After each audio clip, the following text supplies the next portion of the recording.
friends, welcome to the Journey Garden. I'm Tina and today is January 3rd of 2021. This is the first video of this year.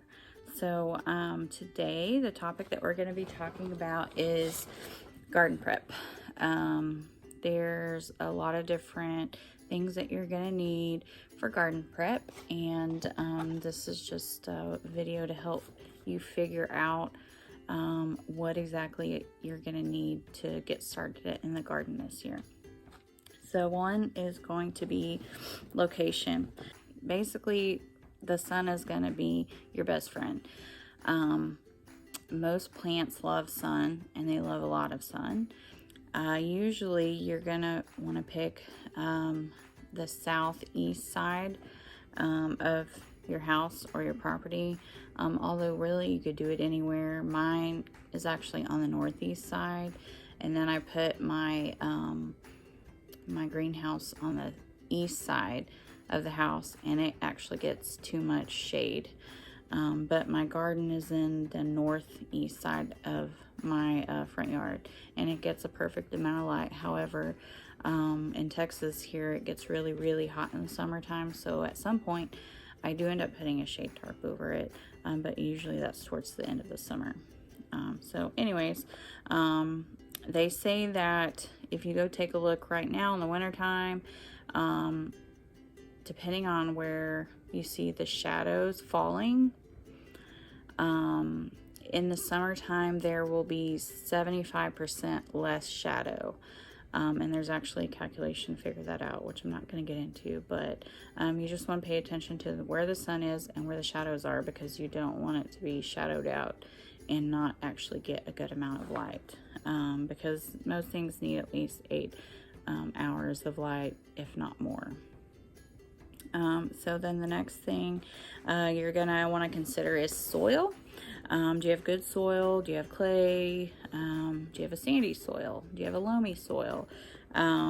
Maybe you need to test it and see what it's lacking, see if it needs any phosphorus or nitrogen or anything like that. You can actually get a soil testing kit. I got one online, although I haven't used it yet, but you can do that.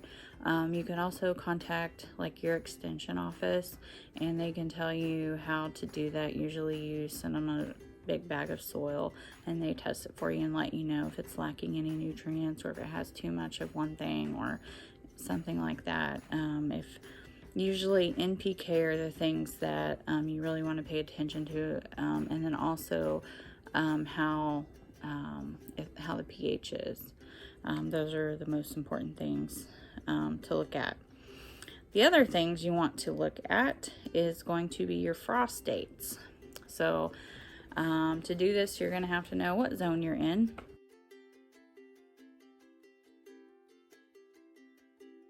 And according to your zone is going to tell you your frost dates. So you're going to have a last frost date at the beginning of the year, and then you'll have the first frost date at the end of the year. So basically in Texas where I'm at, zone 8 A, B, kind of in the middle of that, we usually have our last frost date somewhere in March. I think this past year it was supposed to be the middle or end of March. They're not 100% accurate because we actually had a frost in early April, which we weren't expecting, and that actually knocked out a lot of people's crops. But actually I was okay because I had them in the greenhouse at that time, so they were good. But a lot of people ended up having stunted or dead plants because they were not frost hardy. So then also you want to think about the first frost date, which is at the end of the year. So it's whenever you're in fall going into winter, and you have usually here where I'm at is about November-ish, middle of November, sometimes even December, but usually about November-ish we have our first frost date. So the reason why these are important is because some things will tell you to plant things before the last frost date, like 6 to 8 weeks before the frost date, if they're frost hardy. Or if they're not frost hardy, like peppers and stuff like that, it'll tell you to do it a few weeks or, well, after any signs of frost so that they don't die. And then the same thing with the first frost date, which is, like I said, at the end of the year. If you want to plant brassicas, like any cabbage or any kale or any broccoli or any root vegetables, then you would want to plant them before the first frost date, so that they're established enough and hardy enough by the time the frost comes that it's not going to actually affect it. And then also you want to think about what type of garden you want. Like where are you going to want it in the ground? Are you going to want a raised bed, a container bed, a high tunnel, which I'm hoping to get one day? Are you going to do hydroponics garden, which I don't know anything about, but I think those are pretty cool. So you'll want to think about that, because that's also going to be another cost. Are you going to have to do raised beds and then go buy dirt or compost? Or are you going to do it in the ground where the dirt's already there? And then depending on if you have good soil or not, you either won't have to add any extra soil, or you could add soil, which I always recommend amending your bed every year with compost. That helps a lot. So it's all going to depend on how much you want to spend on your garden. So then what are you wanting to grow? You'll need to know that, obviously, because you'll need to know when you're going to grow it, frost dates, if they're frost hardy. This all kind of comes into play together. So I do have several seed catalogs, and this isn't all of them, but depending on if you're wanting to grow heirloom varieties, if you're wanting to grow hybrids, if you don't really care, if you're wanting to grow only certified organic or whatever, you're gonna need to be prepared. So I love Baker Creek. They're really great. They have some unusual, really cool things that you can't find anywhere else, and it's high quality stuff. And then also I've used Burpee. They're pretty good too. And then Johnny's is really good. They have a really great germination rate. And there's all kinds of other ones. I've never used Gurney's, but I have Gurney's, and this isn't even all. I have so many other ones. So you'll need to know specifically what you're going to grow and where you're going to be purchasing it from. You're going to need to make sure that you have tools. So hose, rakes, tillers, trowels, weeding tools, shovels, a hori is a really cool little gadget for the garden. You need to make sure that you have all of those. And you also need to make sure that you're getting all this stuff quick. Basically, you should have already had this stuff like yesterday because of the big, basically everybody this past year in 2020, they all decided that they wanted to not only hoard toilet paper, but people also wanted to hoard your garden supplies and your seeds and lumber and all of the things, and now everything is harder to find and it's more expensive. Tillers, for instance, tillers are much more difficult to find. Lumber has went up quite a bit, so if you're gonna like build an actual greenhouse or build raised beds, they've went up quite a bit, so you may have to change your plans a little bit depending on how much you're willing to spend on your garden. What else? So, and I'm not telling you to go and hoard all the seeds. I'm just saying, if you're wanting to get stuff now. Don't wait until it's too late. One good thing that you want to look into also is watering. Are you gonna hand water it? Are you gonna use a sprinkler? Are you gonna use a drip tape? If it's, if you have 80 acres and you put it very, very, very far away from the house and there's no water over there, how are you going to get water to it? So you want to make sure that wherever you put it, it has access to water. And how much work are you willing to put into that? Are you going to go hand water that every day? Are you going to put a line across your yard and then put water out there? Or, how are you going to do it? Because that makes a big difference. So draw your garden plan. I have drawn a garden plan, and it changes not only every year, but every couple of months. I'll be like, oh yeah, I want to add this, or I need this, or oh, I want more squash this year, or oh, okra, I need more okra. So depending on what your family likes, it's going to depend on what your garden plan looks like. Mine basically looks like I have half of a garden that's in the ground and half of the garden is raised beds. And the half that's in ground, I have like my okra and my corn and some peppers, and then I think tomatoes as well, and beans and melons. And then on my raised bed side, I have one full bed of just squash because I love squash so much.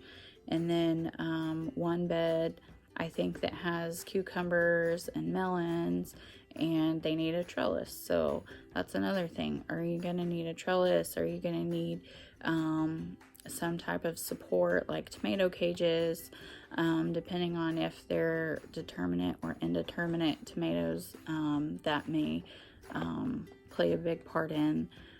Also peppers, some peppers, if they have massive amounts of peppers or very large peppers, you may have to give them a little support. And you could just stick a bamboo stick in the ground, or you could do like a teepee, and then just get some like, I don't remember what it's called, the exact name of it. I'll try to put a link on here, but there's like some tape that you can do, and you just rip it off and you tie it up there, or they have these clamps that you can actually clamp it on to the stake so that it doesn't bend over and break the plant, because then you won't have any more food if the plant breaks. Let's see what else. So also, yeah, depending on your climate, you may need shade cloth at some point. Last year I did that towards the end of the year. Towards the end of the summer. I ended up putting a shade cloth because it was just too hot, and my one okra plant that was over there wasn't liking it at all. And neither were my tomatoes. Put shade cloth on there, and it was great. It lasted the rest of the summer, actually. Fertilizers. You'll have to look into that, especially if you're lacking anything in your soil, but also sometimes your plants just need a little boost. Are you going to get an organic fertilizer, or are you going to use traditional methods? What are you going to do? I try to stay more towards organic. You don't have to be organic. I just try to stay more towards that. And then the same thing with pest control. Not only for bugs, but also animals. So pest control, you could use, 7 dust, which I don't recommend, but that's a traditional method. You could use BT, you could use neem oil, you could use spinosad. There's lots of different things that you could use. The organic ones, again, are ones that I'm going to recommend. Any insecticide is going to kill insects. That's what it does. You just want to do it in a manner that doesn't kill the good bugs. So you want to do it intentionally, and you want to do it at a certain time in a certain spot. You don't want to just cover the whole entire plant and inside the flower and everything, because you don't want to kill the pollinators, because if you kill the pollinators, what's going to pollinate your fruit, and what's going to get that, cucumber pollinated, or the okra pollinated. Tomatoes pollinate their own self, but there are some plants that you actually have to have, like squash, you have to have pollinators. So you don't want to sprinkle 7 dust or DE or anything like that inside of the flower and kill off the pollinators. So that's something to think about. And then, as I also said, that pests could be animals. So deer, rabbits, chickens, you're going to need the right fencing for that. I've had all of them. We have a pair of bunnies that live over here in our shop, under the shop, and they come and visit the garden all the time. And then my chickens, they used to be free range all the time, and they would get in there and jump the fence and tear stuff up. One time I saw them dirt bathing in the onions, and they dug all the onions up, so that was a fun day. And then I've also had a snake in there that lived in there for a few months until finally we moved everything around and he decided he didn't like it anymore. So, you know, it's just things that you have to be aware of as far as making a garden. And then when to start. So when to start your seeds is important because you need to decide, are you going to do it indoors and start them indoors or in a greenhouse, or are you just going to direct sow them into the ground? Because if you direct sow them into the ground, depending on your seed, again, you're going to want to read on the label and see if you need to wait until the frost, or if you can go ahead and sow it before the frost is over. Like garlic right now is the time to plant garlic if you haven't done so already, and it'll be ready come June. It takes or July. It takes a long time for garlic, but you have to plant it when it's cold outside, or when it's about to be cold. I actually planted mine over a month ago, and they're already sprouting up out of the ground. So come June or July, they'll be ready to eat. And so if you are starting them like indoors, I'm in Texas, so you would want to start them probably at the very earliest, I would say end of February, or you could even do it in March. I'm the type of person that is not patient, and I already have them growing in my house, but that's because I have grow lights, and I'm kind of doing an experiment with the new method that I've found, so I'll let you guys know how that goes. So I wanted to show you, I grow a lot of things, and so I have my seed boxes. I have 2 seed boxes. So I'll show you kind of some of the things that you can be thinking of. There's lots of different places to get all of your seeds. I'm not saying any of them are right or wrong. I got these online. They are organic and heirloom. Another thing that you're going to see with some of them, see how it says non-GMO? Any seed that you buy is non-GMO. It's illegal to sell GMO products to just your regular customers. That's not like a big, huge farming operation. And then you have these, which I actually bought off of a lady for super, super cheap that she got at one of the, you know, big box stores. And then I have these, which I'm super excited about. These are from Baker Creek, rareseeds.com. They have really, really cool things. Another thing to think about is now, this year, of all the places I've looked, they don't have nearly as many varieties of seeds that they had before because there's not very many left. Here's another one from Baker Creek, the Ox Heart, which is a really stubby, fat, short little carrot, and it's as fat as it is short. And then I got this one from Botanical Interest, another one of my favorite companies, as well as Mary's Heirloom Seeds. This one's already open because I started using it, but it's one that I got from the box stores. And there's nothing wrong with any of these. And I will say that I've had some of these since last year. You can keep seeds for several years. The longer you have them, they start to decline a little bit as far as their germination rate. So it's okay if you have them for 2 or 3 years. They've grown seeds that were 80 years old. They've grown seeds that were thousands of years old. And you have a much lower success rate as far as germination goes. But I mean, you can keep seeds for a long time as long as you keep them in a good environment. Then if it's not humid and it's not moist, it's dry and it's cool, then you should be good to go. I wanted to show you Mary's heirloom. So there's Mary's heirloom. And then some of the places too give you free seeds whenever you order, like from Baker Creek or MIGardener. A lot of them give you like a little packet of free seeds.